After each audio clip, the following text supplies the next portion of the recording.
আসসালামু আলাইকুম। হেল্ল' বন্ধুসকল, আপোনালোকে চাই আছে ফাৰ্মিং টিপছ 1। এয়া আমাৰ লোকেল মুৰ্গীৰ বেচ হয় আৰু এইটো বেচ আমাৰ যিজন ফাৰ্মাৰে পুহিছে তেওঁ খোলা মেলাত পুহিছে আৰু ইয়াত মতা মাইকী সকলোখিনি আছে। যদি কোনোবা বেপাৰীয়ে কাটিং চেণ্টাৰত লৈ যায় বেচিব চাই বেচিব পাৰিব।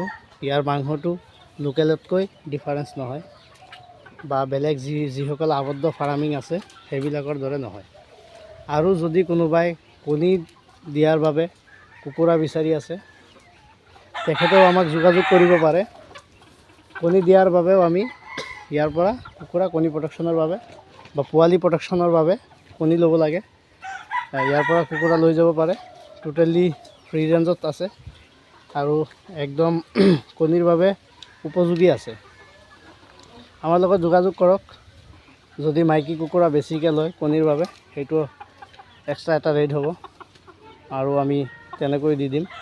আৰু যদি কোনোবা কাটিং চেণ্টাৰৰ বাবে বিচাৰি আছে আমাৰ পৰা ল'ব পাৰে। মাংসত একো ডিফাৰেঞ্চ নহয়। চাইছে চাগে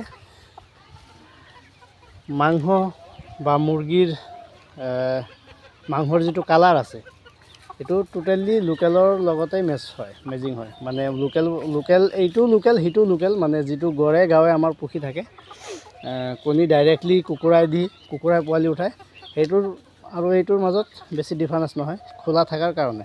আবদ্ধ পদ্ধতিত পুহিলে সেইটো লোকেল হ'লেও মাংসটো অকণমান লুজ হৈ যায়, অকণমান বগা হৈ যায়, কিন্তু এইটো টোটেলি মাংসটো লাল হয় আৰু আপোনাৰ মাংসটো টাইট হয়। আপোনালোকে যদি ল'ব বিচাৰিছে আহিব, চাব, তাৰপিছত লৈ যাব। ঠিক আছে, থেংক ইউ।